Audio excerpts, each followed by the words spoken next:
Hôm nay, 23 tháng 8, tòa tuyên án với 254 bị cáo trong đại án đăng kiểm. Tòa án Nhân dân thành phố Hồ Chí Minh sẽ đưa ra phán quyết sơ thẩm đối với 254 bị cáo trong đại án đăng kiểm sau nhiều ngày nghị án. Sau hơn 1 tháng xét xử và nghị án kéo dài, hôm nay, ngày 23 tháng 8, Tòa án Nhân dân thành phố Hồ Chí Minh sẽ tuyên án đối với 254 bị cáo trong đại án đăng kiểm xảy ra Cục Đăng kiểm Việt Nam, 11 trung tâm đăng kiểm trên địa bàn thành phố Hồ Chí Minh và 3 trung tâm đăng kiểm tại Long An, Bến Tre, Sóc Trăng. Phiên tòa dự kiến kéo dài trong 3 tháng, từ 18/7 đến 18/10. Tuy nhiên, qua phần thẩm vấn, tranh tụng, các bị cáo đều thừa nhận hành vi phạm tội nên phiên tòa kết thúc sớm so với dự kiến. Cục trưởng Đặng Việt Hà được Viện Kiểm sát giảm mức đề nghị án. Đại án đăng kiểm là vụ án tham nhũng, chức vụ, kinh tế có quy mô đặc biệt lớn và gây thiệt hại đặc biệt nghiêm trọng trong lĩnh vực quản lý nhà nước với hoạt động đăng kiểm. Trong số 254 bị cáo, có 2 bị cáo là cựu Cục trưởng Cục Đăng kiểm Việt Nam gồm Trần Kỳ Hình và Đặng Việt Hà, người kế nhiệm sau khi ông Hình về hưu.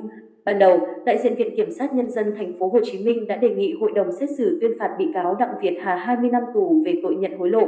Tuy nhiên sau đó, ông Hà được giảm mức án đề nghị xuống còn 18 đến 19 năm tù. Bị cáo Hà bị buộc chịu trách nhiệm hình sự với số tiền hơn 40 tỷ, hưởng lợi hơn 8,55 tỷ đồng. Quá trình thẩm vấn, bị cáo Hà thừa nhận cáo trạng truy tố là đúng nhưng cho rằng mình không đề ra chủ trương nhận hối lộ và phân chia quyền lợi. Đối với bị cáo Trần Kỳ Hình, cựu Cục trưởng Cục Đăng kiểm bị Viện Kiểm sát đề nghị 23 đến 25 năm tù về 2 tội nhận hối lộ,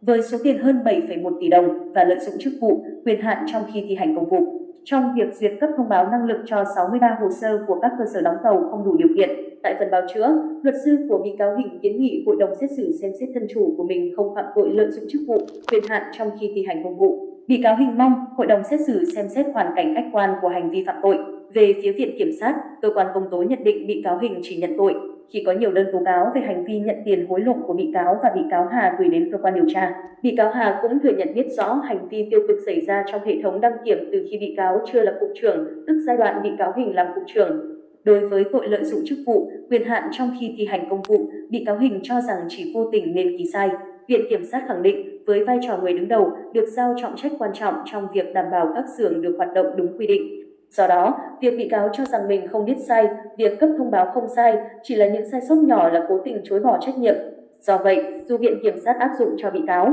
Hình tình tiết thành khẩn khai báo nhưng mức độ xem xét giảm nhẹ không thể bằng những bị cáo khác có thái độ khai báo thành khẩn và thể hiện sự ăn năn, hối cải cao hơn. Đến khi nói lời sau cùng, bị cáo Hình đã liên tục thừa nhận toàn bộ hành vi phạm tội, ăn năn hối cải và mong muốn được về với vợ. Bị cáo này cũng xin hội đồng xét xử khoan hồng cho tất cả các bị cáo trong vụ án để họ có thể tiếp tục tham gia ngành đăng kiểm hoặc làm lại cuộc đời. Áp lực chung chi của các trung tâm đăng kiểm. Quá trình thẩm vấn, các bị cáo thuộc ban giám đốc, đăng kiểm viên của các trung tâm đăng kiểm TTDK đều thừa nhận hành vi phạm tội. Theo họ, việc nhận tiền hối lộ cũng xuất phát từ áp lực chung chi cho lãnh đạo Cục Đăng kiểm. Thực tế, ngoài việc chỉ đạo xuống cấp dưới nhận tiền, bỏ qua lỗi của các phương tiện đến đăng kiểm, nhiều trung tâm còn móc nối với môi giới để quy định những ký hiệu riêng cho phương tiện đi đăng kiểm chót lọt. Khi bị thẩm vấn, bị cáo Ngô Ngọc Sơn, giám đốc trung tâm đăng kiểm 5007V, trình bày nguyên nhân dẫn đến sai phạm là việc thống nhất cùng ban giám đốc chỉ đạo các đăng kiểm viên nhận tiền để bỏ qua lỗi của các phương tiện, để có tiền gửi cho lãnh đạo cục và trả kinh phí hoạt động của trung tâm. Đến trung tâm đăng kiểm 5008D,